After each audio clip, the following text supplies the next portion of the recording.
Oh, company that is doing R&D? R&D for potential product in 2 to 3 years down the line. Well, I think it's, on a scale of 1 to 10, is just out there, probably with 1.5 to 2 marks. Angel investment does exist, and there are groups that have organized themselves, which is the early days. You have Mumbai Angel Network, you have Indian Angel Network, and they have done fairly well. They've backed a few companies, they have hit a couple of successes. Okay. However, let's again compare this. If I'm not wrong, in India, the whole of last year, the angel investment was to the tune of about $20 million. Okay. And it involved perhaps in the range of about 60 to 70 companies where the angel investment went. Compare that with angel investment that in the US economy, the figures would say that there were as many as about 60,000 angel investments that were made. Okay. So in India, angel investors want to invest, and that's why there's a proof that the starting group is there. But because I mentioned that there was absolutely no government support, there's no incentive, you're not rewarding the people who want to build your future.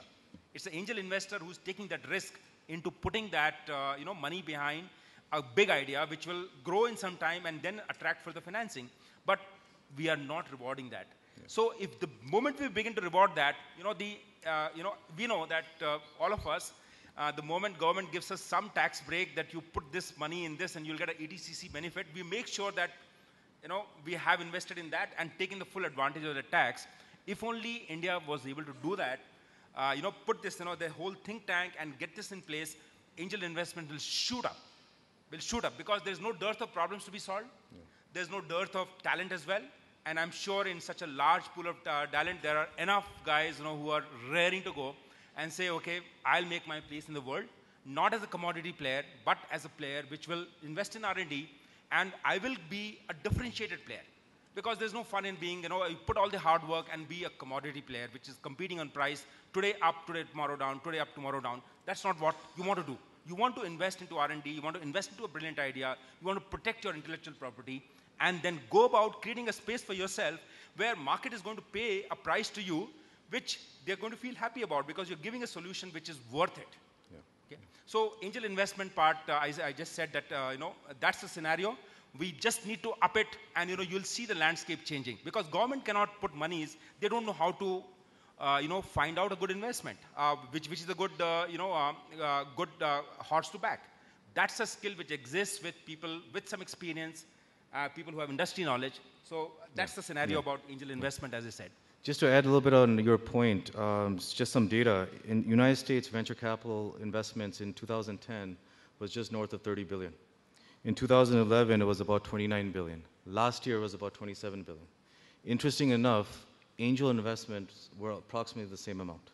Exactly. Angel investment, so both put together, I think the figure is about $60-70 billion, both put together. So whatever angels invest, VCs invest in the United States. Absolutely. Angels show the way to a VC. VC just comes in because a smart guy like Vishal has invested, right?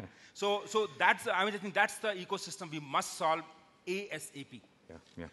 So speaking about venture, Andy, if I can ask you to take this question.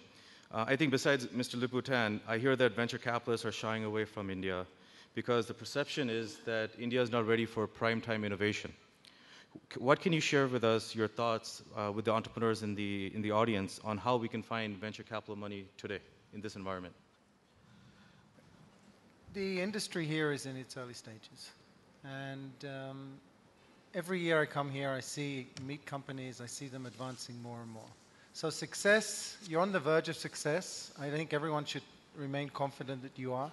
Once the exits start happening, then you'll see the VCs come in with more dedicated funds and paying a lot more attention to the market. So I really think it's a business at the end of the day. They have to show returns.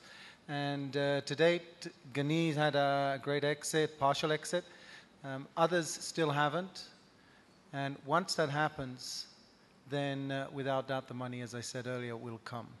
It's a bigger debate, and one whether you sell or take public. I would hope that a lot of you aspire to build huge companies and not blink when the first multinational comes and puts down a check for 30 million.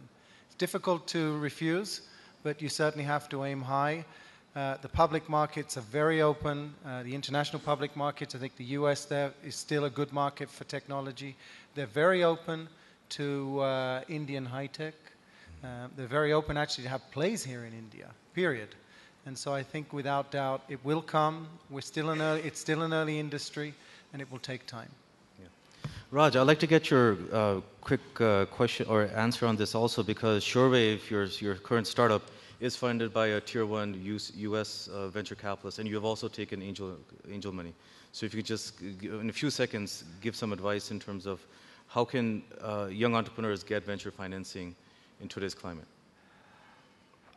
Young first-time entrepreneurs getting venture funding is a tough task. Okay, is a tough task. I don't think there's a solution. I mean, say no venture capital should invest. They don't invest. In fact, that's the fact of the matter. That unless you have de-risked they don't invest on an idea. They don't. Gone are the days that they will invest on an idea or a PowerPoint and give you.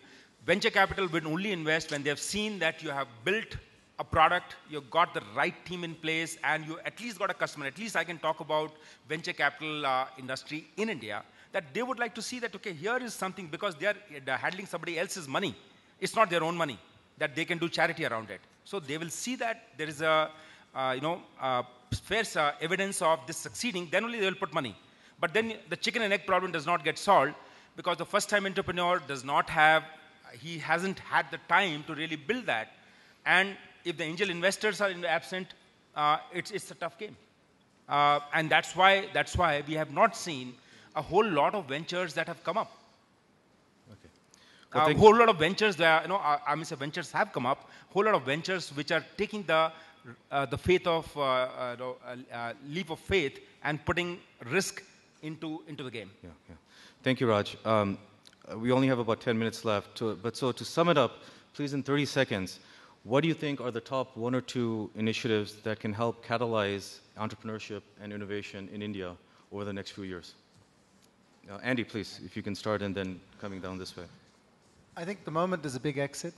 I hope there will be one. Either a company gets sold or goes public. That will be the cornerstone of building an even larger, more successful industry than is in place right now. In 30 seconds, I would say that national think tank in the government, which must put the ecosystem, think through the design of it, number 1. Number 2, I would say, is the problem of this financing loop, which again derives from government, be it angel or be it the tax credits, or be it the support from debt kind of things, or venture capital. So that's all a piece of solve the financing problem. You have to put money behind something which is really important and very big. And number 3, I would say is that if we are talking about innovative ventures, there has to be some kind of a early customer support coming from the government, because and that's how the rest of the world has done it. All innovations have been funded that way, where our Department of Defense in the United States will come and say, you do this and I am your customer. You do this, I'm your customer. So that early customer, will has to be there, and that will really create. The moment government got into doing these things, I have a sense that you put these 3 things together, you're creating a gold rush. There are so many people waiting in the wings will jump in, because risk is worth taking, and there's a fair chance of success. So we would see the objectives achieved by 2020, or maybe even before. We would have a sense of that we are moving on the right track.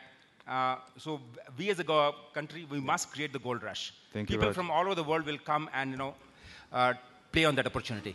Gani, please, in 30 seconds. Yeah, we are in the early stage in ESDM. I think as a country we have a lot to prove. I think most important in my mind is pick a couple of verticals. Like for example, if you pick tablet as a vertical, ensure that every chip that goes into the tablet, we have a company well-funded, targeting that market. There is an ODM which is well-funded, and there is a brand which is well-funded.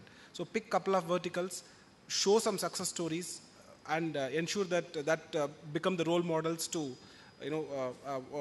as Raj says, the gold rush. Yeah. Thank you, panelists, for a wonderful session. Now we will be opening up for questions to the audience. There are some microphones around the hall, and if you could please state your name, the company you're with, and also if there's a question for a particular panel member.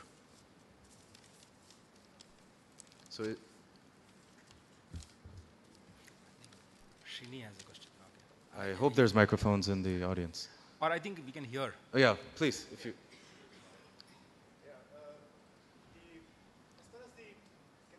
Actually. Yeah, we would repeat your question. We can hear you, and we would repeat that. You can repeat his. Thank you. My name is Dr. Raja from Vistec. My question relates to the one particular aspect that probably that's missed out in the discussion was about training the new manpower. This is, as probably Mohandas Pai mentioned earlier, most of our university students who come out, they really tend to be really unemployable. They really have to be trained by the specific industry and put them into practice. In the whole discussion, of course, this is probably not necessarily only limited to the venture capitalists. The universities and colleges which really go into this ESDM domain, they are churning out students who are very basically qualified. What is that we can do for that? I mean, increasing that particular sector of the ecosystem. Anyone would like to take that, Raj or again? Yeah, I'll just take care. I don't think Vish is here right now. I was speaking with Vish in the afternoon, who's from NASSCOM. He's driving the engineering efforts there.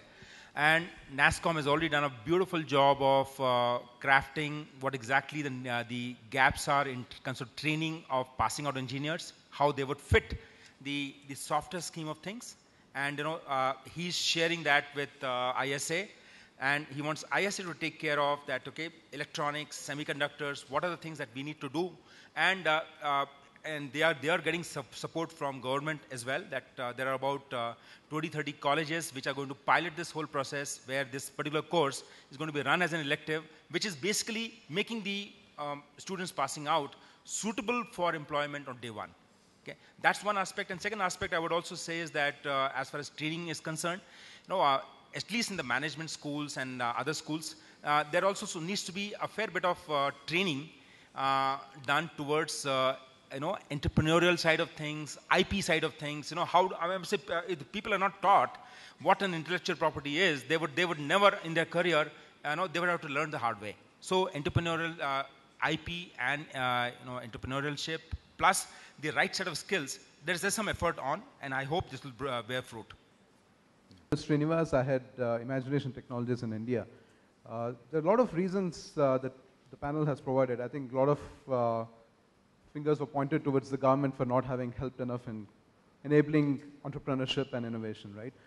But my view is that it has been the way we have evolved in India that the risk-reward ratios were skewed mostly towards rewards if you take the services industries. People find easier jobs, lower risk, and we've kind of evolved that way. And it still continues. I mean, maybe the IT sector is saturating, but if you look at semiconductors and ESDM, so on and so forth, I mean, it's still super inflated in terms of the job market, right? Now, I'd like to hear what the panel's views on this, whether there's an inherent reason in there, the way we've evolved, for preventing us to jump onto the innovation and risk-taking bandwagon. And it will be nice if you can contrast it with what's happening in Israel, for example, which has been spectacular in terms of producing startups and so on and so forth.